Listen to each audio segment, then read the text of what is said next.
What's up everyone, welcome back to the channel. So for today's movie reviews, we are taking a look at the two films that Russell Crowe did related to exorcisms.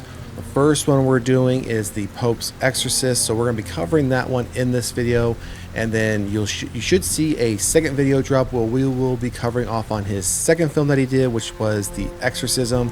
So this one here, the Pope's Exorcist, came out in 2023, and the second film he did, the Exorcism, came out in 2024. So he had two films, same content. I mean, I don't want to say same exact content. I mean, they were vastly different films, but same subject matter. I guess that's the best way to put it. And having it done back-to-back years, I don't think that was probably the smartest thing to do. Whether it was, obviously it wasn't his decision, more likely the studio's decision, but it just seems kind of odd. I don't think I can remember another time where an actor did two films with the same subject matter, and they were just vastly different though, and released in back-to-back years. So again, the first one we're going to cover off on is the Pope's Exorcist, because that was the first one that came out in 2023.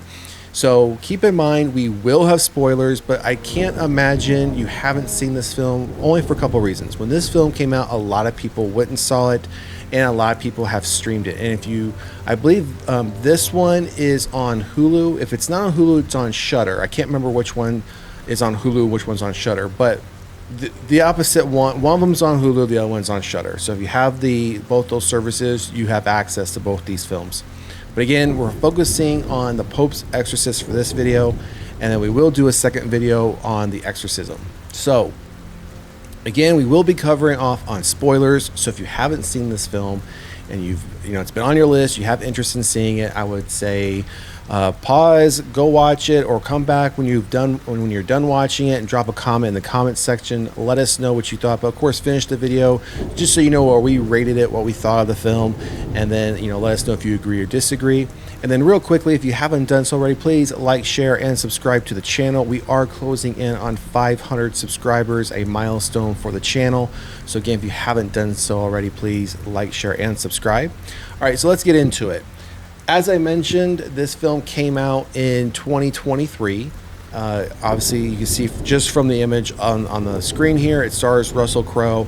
And Russell Crowe obviously is playing a priest. Now, he's playing a specific type of priest, one that focuses on exorcisms and does exorcisms.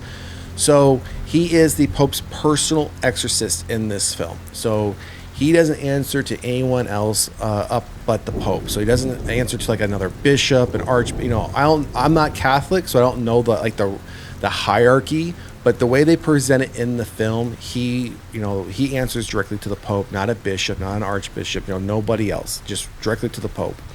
So, and just so you know, if you didn't know already, he plays the character Gabriel Amarth. I'm not sure if I'm pronouncing the last name correctly, but the first name is Gabriel. So for the sake of this video, I will just go by his first name. But Gabriel, this individual actually was a real person. He was a real individual who did exorcisms for the Catholic Church. We will touch a little bit on that, but the film is loosely based on two of his memoirs. So he had done two memoirs that I could identify, but he had written several books, and he had been doing exorcisms for quite some time for the Catholic Church. So just some brief history on the actual individual. Gabriel was born in 1925. He did pass away in September 2016. So he did live to be, I think that's what, 91 years old? 91 years old. My math is correct. I'm sure someone will check me on that. But he did have died of a pulmonary complications. But again, he had written several books on exorcisms, on the subject matter itself. But most of them were not in English, and only a few of them have been translated into English. Now, this isn't the first, I guess, portrayal of him. In 2017, there was a documentary film called The Devil and Father Amarth, and it was based on him. And then the only other film that's been used with his, I don't want to say likeness, but with him as the character, or loosely based character, is this one with Russell Crowe. So again, the film is loosely based on two of his memoirs. Now, getting back to the film itself, as you can see, it stars Russell Crowe, and the film starts off in 1987. So you can imagine if this film was based in 1987, he lived to 2016. He did live, for quite some time further after this event would have taken place. Again, depending upon how true the events of this film are based on what he has written. Side note, I have not checked out any of his memoirs, any of his books, so I don't know. I couldn't point you in a direction to say, hey, it's these books that, you can find this information as it relates to the film that he wrote. So I couldn't tell you that. So the film starts off in 1987. Again, he's in a small Italian village, and we see a demon possessed individual, and he comes in very calm, very collected, and he's using a Saint Benedict metal sacramental, and he's using it to, I don't want to say taunt the demon, but really to confirm there is a demon inside this individual. He instructs somebody to bring a pig into the room, and then he does start to taunt the demon to say, how powerful are you? If you really are all that powerful, you could possess this pig. So the demon, to prove him wrong, does, and as soon as he does, he instructs one of the farmers to shoot the pig in a way that the demon is now gone. I don't think that's necessarily a way that the demon was killed. It's just now the demon is no longer possessing the individual who was tied to the bed, and I'm assuming based on how they're portraying this, that once the pig was killed and the demon is now sent back to hell or sent somewhere, but not within their area to repossess one of them. So as we move on through the story, we come across a young boy named Henry, his mother Julia, and he has a sister named Amy. Now they are all three. They have moved from America to Spain because this old church has been in the family for quite some time. It was in the husband's family for generations, at least that's what we're told, but he had died a year previous in a car accident, which Henry had witnessed. Henry was in the passenger seat, and the husband was impaled by a metal bar or something through his head, and the young boy witnessed this. And since then, he has not spoken a word. He's become, I don't want to say a mute, but he's, from the trauma as how they're portraying this, is why he's not talking. So we move on. They've moved into this old Spanish church, and as soon as they show up, the plan is that they are renovating it, but they're going to live there while it's being renovated so they can turn around and sell it, and then have some funds, and then move back to America. That's the mother's plan. Now, unfortunately, as the son starts to, explore the church, he comes down to I would call the basement level, and there's a brick, a hole in the wall. There's a loose brick. He pulls back the brick, and he sees this symbol, which just happens to be a Catholic church symbol. We immediately see it crack, and then it's almost as if something is released, as if this demon is released. So the boy eventually becomes possessed, and then while down in the basement, two of the construction workers also notice this hole later on. They go to light a match to have some light to see what is further into the wall, and then there's this big explosion. Now this explosion doesn't make sense at the time as to, well, why all of a sudden would there be this explosion, this big, almost like there's a gas leak type fire. Later on in the film, it does come out that once Russell Crowe's character and another priest make way through the outer wall, then through this door where this symbol is, there is this strong odor of sulfur and a type of gas that is obviously flammable, which they also come across. Russell Crowe comes across as well through an entry through a well up on the surface. So that's what's causing this fire to take place. So as soon as that happens to the construction workers, the head the foreman says, "I'm out of here. My crew's out of here. We're not doing this anymore. We're done." 2 people are injured. So now this is where the possession aspect starts to pick up. Henry becomes full-on possessed. He starts to have convulsions. The mother takes him to the hospital. They can't find really anything wrong with him. They've advised, hey, if he starts to act up again, here's some stuff to sedate him. Otherwise, he needs to see a psychiatrist. But again, the mother realizes that's not the case. And once this story reaches back to, I would say, to Rome, one of the primary individuals there calls upon Gabriel to say, hey, we need you to go investigate this. It's very serious. Be careful. And again, this is where the story starts to pick up, where this demon that we believe is a demon that's possessing the boy does know information about Gabriel and the other priests, which shocks them both, especially Gabriel, because there were certain things that he knew that he shouldn't have known. And the key that they're trying to do here is figure out what the demon's name is. That's the key.